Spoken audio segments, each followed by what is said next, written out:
मैं हूं डॉक्टर अनुराधा।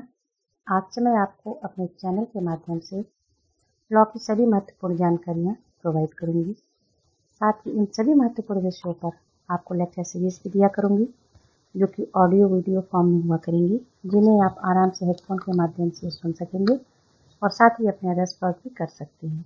निश्चित रूप से मेरे द्वारा दिए गए ये सभी लेक्चर्स आपके लिए काफ़ी फायदेमंद साबित होंगे।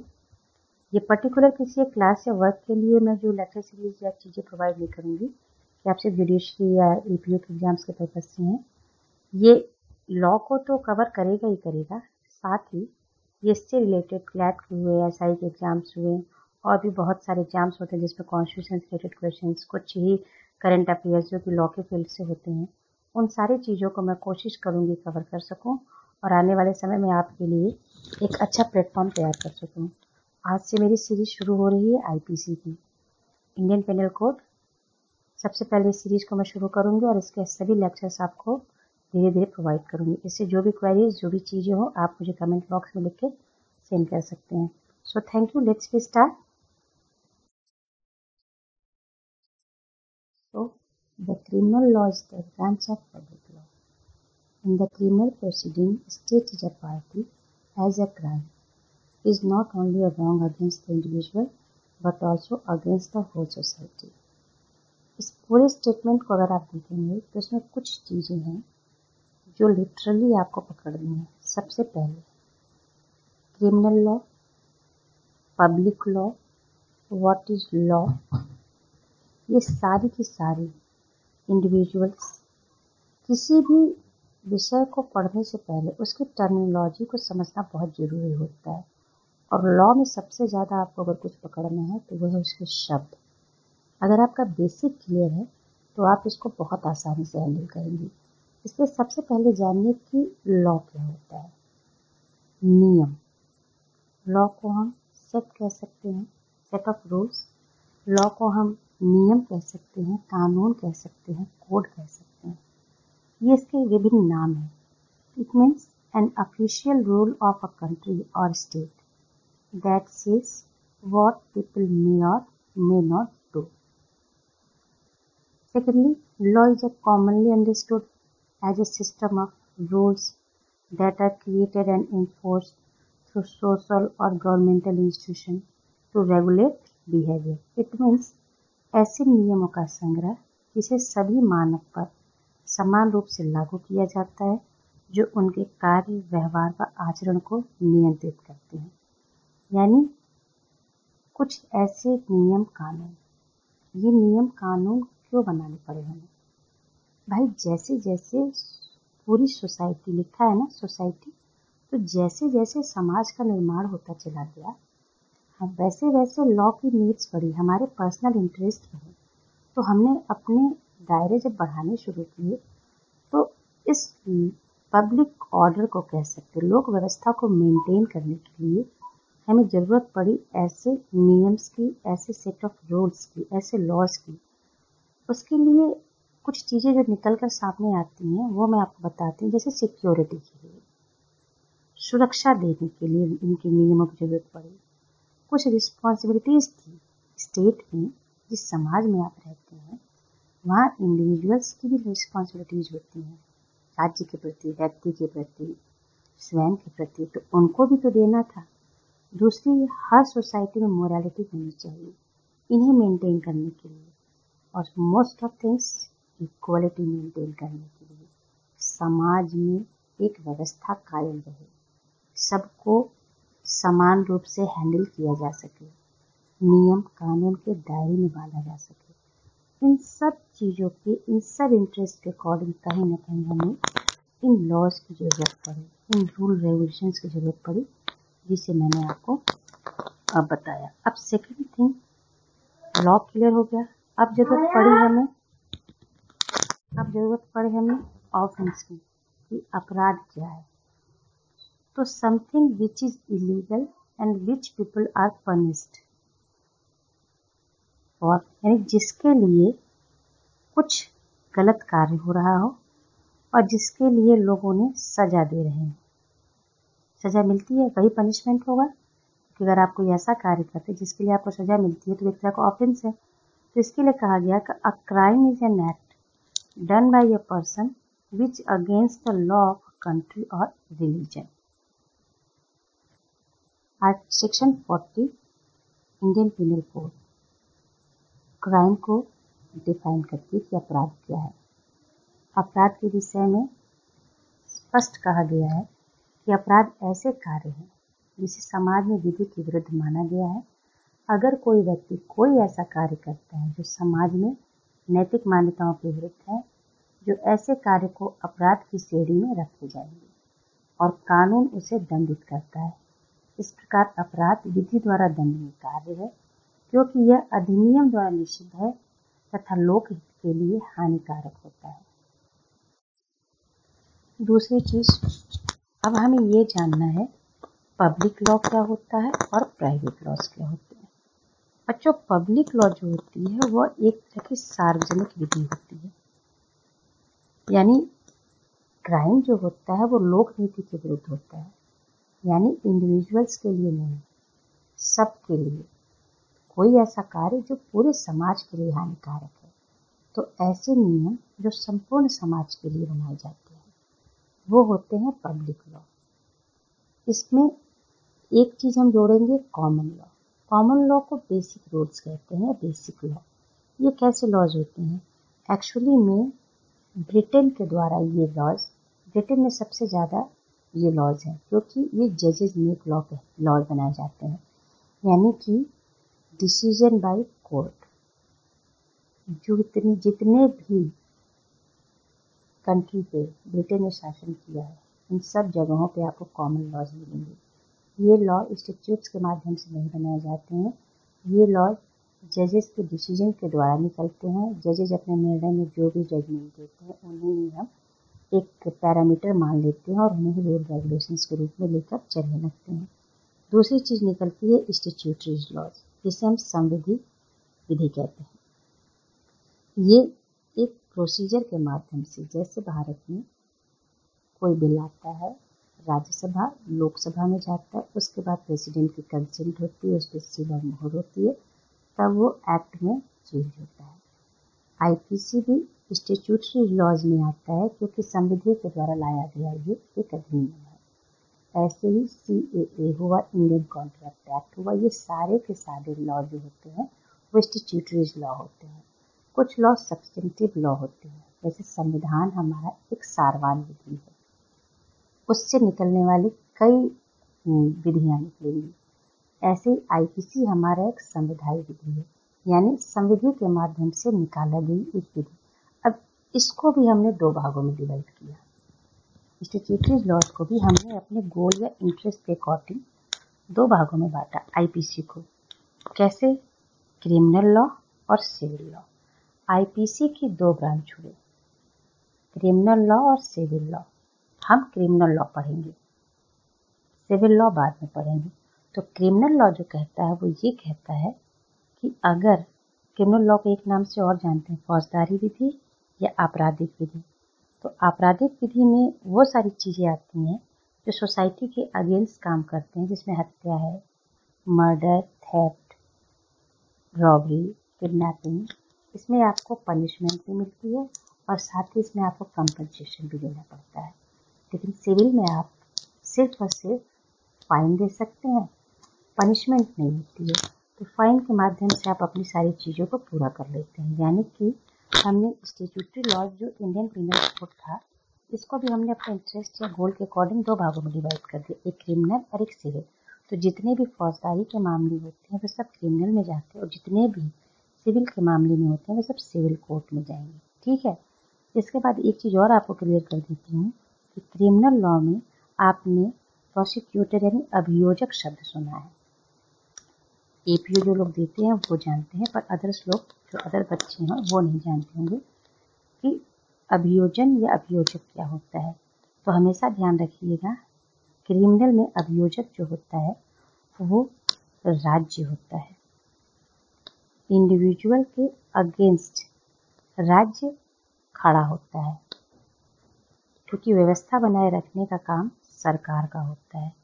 यहाँ पर सरकार इस लॉ एंड ऑर्डर को मेंटेन करती है। तो अगर कोई चीज़ सोसाइटी के अगेंस्ट होती है तो वो आपने हत्या तो किसी एक व्यक्ति की, लेकिन वो जो अगेंस्ट होगा वो स्टेट होगा कि आपने हत्या की, इससे लोक नीति प्रभावित हुई। तो ये लोक नीति प्रभावित हुई किसके लिए? सरकार के। तो सरकार यहाँ पर अभियोजन के रूप में खड़ी हो जाती है। तो इसलिए आप अक्सर सुनेंगे जैसे खड़क Singh versus state of Uttar Pradesh राज्य। ठीक है, तो ये क्लियर हो गया होगा आज कि अभियोजन जो होता है वो गवर्नमेंट देती है और सिविल में प्राइवेट टू प्राइवेट। यानी अगर आप मुकेश वर्सेज मुकेश ले सकते हैं तो उसमें इंडिविजुअल टू इंडिविजुअल चलता है, लेकिन इसमें पब्लिक एंड प्राइवेट पर्सन दोनों को मिला करके स्टेट अभियोजन पक्ष संभालती है। तो आपका एक चीज़ तो ये क्लियर हो गया। बाकी मैं इसमें एक चीज़ और लेकर चलूँगी। क्राइम करने के पीछे कुछ एलिमेंट्स होते हैं। कोई भी चीज़ अपने आप में अपराध नहीं होती है। आपराधिक कार्य को चेक करने के लिए क्रिमिनल लॉ में 4 एलिमेंट्स दिए गए, जिसके बारे में मैं विस्तृत पढ़ाऊंगी, लेकिन इसमें थोड़ा सा ब्रीफनेस आपको दे रही हूँ। इसके लिए एक पर्सन यानी मानव होना जरूरी है। दूसरा, उसके द्वारा किसी कार्य का किया जाना या ना किया जाना, यानी कोई कार्य का लोप होना चाहिए, एक्ट या ओमिशन। इसके बाद कहते हैं आपराधिक मनस्थिति और क्षति।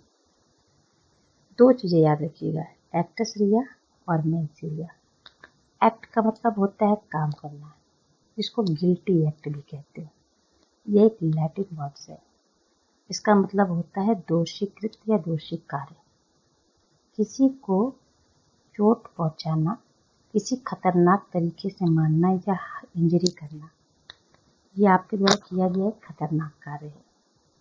तो ये कैसा कृत्य है? गिल्टी एक्ट, जो नहीं करना चाहिए था। दूसरा मैंने कहा था आपराधिक मनस्थिति, जिसको बोलते हैं मेंस रिया। मेंस रिया मीन्स होता है मेंटल एक्ट। इसको बोलते हैं इंटेंशन। किसी काम को करने के पीछे आपका आशय क्या है, सोच क्या है, आपराधिक अभिप्राय क्या है, ये चीजें मैटर करती हैं किसी क्राइम को करने के पीछे उस व्यक्ति को सजा देनी है या नहीं देनी है। जैसे कि एग्जाम्पल, आपका उद्देश्य था ए को गोली मारना, गलती से गोली लग गई बी को। इंटेंशन तो ए को मारना था, गोली लग गई बी को, तो यहाँ पे क्या हुआ?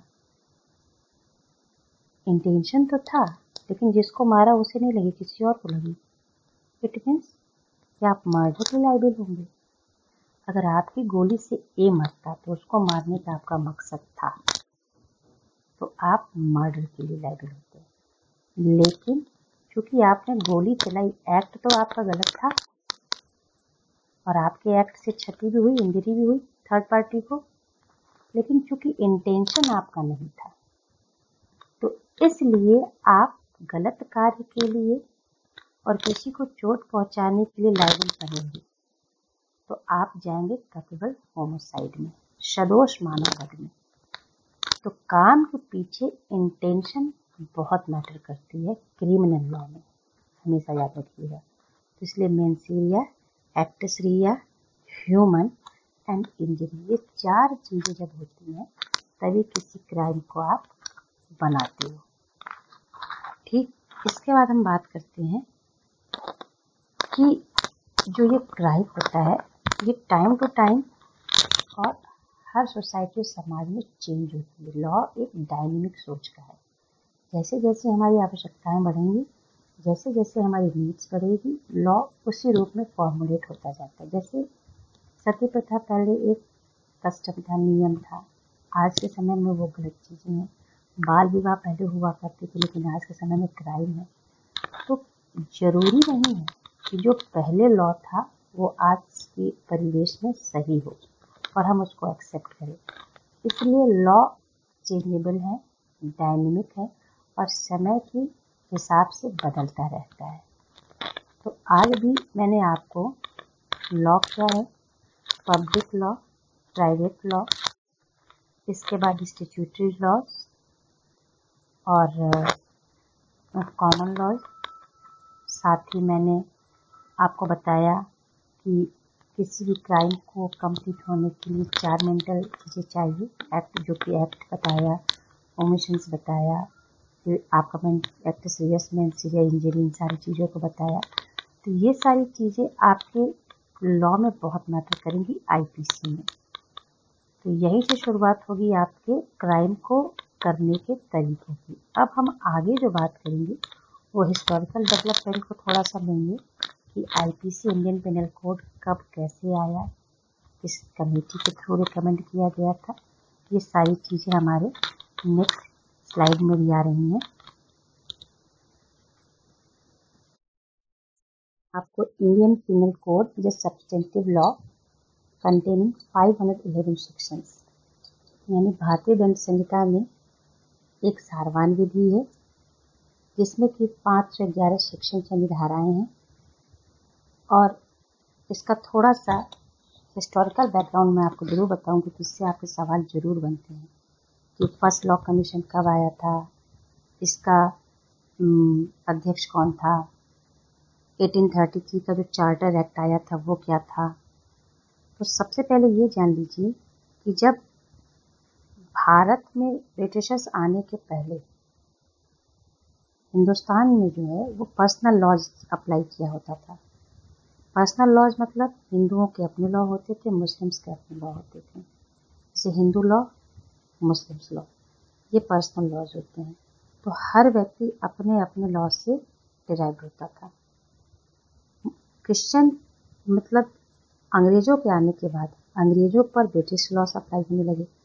तो बहुत सारे लॉज होने की वजह से 1833 में सबसे पहले एक चार्टर एक्ट आता है। ये उस समय सुधार का दौर चल रहा था और भारत का फर्स्ट गवर्नर जनरल, जो कि बंगाल का गवर्नर जनरल था, उसको बनाया गया था, जिसका नाम था लॉर्ड विलियम बेंटिक। ध्यान रखिएगा, ये बंगाल का गवर्नर जनरल था और भारत का पहला गवर्नर जनरल था लॉर्ड विलियम बेंटिक। ये सुधार था, इसी ने ही सबसे पहले जो है अंग्रेजी शिक्षा के लिए भी बात की थी। तो इसको जब बनाया गया तो वायसराय की एक लेजिस्लेटिव काउंसिल थी, उसमें 34 सदस्यों को जोड़ा गया था। इसमें कानूनी सदस्य के रूप में लॉर्ड मैकाले साहब को जोड़ा गया और इनकी अध्यक्षता में पहले विधि आयोग का गठन किया गया था, जिसे लॉ कमीशन के नाम से हम जानते हैं। कि 4 मेंबर की थी, यानी 1+3। एक इसमें अध्यक्ष महोदय थे लॉर्ड मैकाले और 3 इनके और सहयोगी सदस्य थे। सेकेंड में 1937 को इन्होंने अपनी रिपोर्ट दी और यह स्वीकार किया कि ये जो है एक 33 में एक ड्राफ्ट बना और इन्होंने पहली रिपोर्ट अपनी प्रस्तुत की थी। लेकिन इसमें बहुत सारी चीज़ों को हेर फेर के बाद ये कहा गया कि नहीं, अभी इसमें जो है कुछ और सुधारों की ज़रूरत है। उसी दौरान 1857 में पहला स्वतंत्रता संग्राम शुरू हो जाता है। तत्पश्चात 6 अक्टूबर 1860 को इंपीरियल लेजिस्लेटिव काउंसिल दोबारा इसे पास करती है।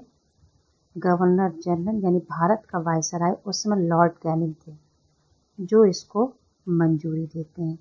यानी इंपीरियल लेजिस्लेटिव काउंसिल, इसने इसको पास किया था। उस समय भारत का वायसराय लॉर्ड कैनिंग थे, इसको गवर्नर जनरल भी कहते थे। तो इन्होंने इसको कंसेंट दी थी और ये 6 अक्टूबर 1860 को आई और apply come and enforcement date जो है इसकी 1 जनवरी 1862 है। तो 2 चीज़ें ध्यान रखिएगा, 6 अक्टूबर 1860 में इसको मंजूरी दे दी गई थी और ये आ चुका था। लेकिन जब इसकी इन्फोर्समेंट डेट पूछता है कि कब ये इफेक्ट में हुआ, तो आप हमेशा बताएंगे 1 जनवरी 1862। और एक्ट संख्या 45 है, हमेशा ध्यान रखिएगा। ये मेजर क्वेश्चन है जिनसे सवाल पूछते ही पूछते हैं। तो मैंने इसमें आपको लिख भी दिया है ताकि ये सारी चीज़ें आपको ध्यान रहे। सो आज के लिए सिर्फ इतना ही। नेक्स्ट क्लास में हम फिर मिलते हैं।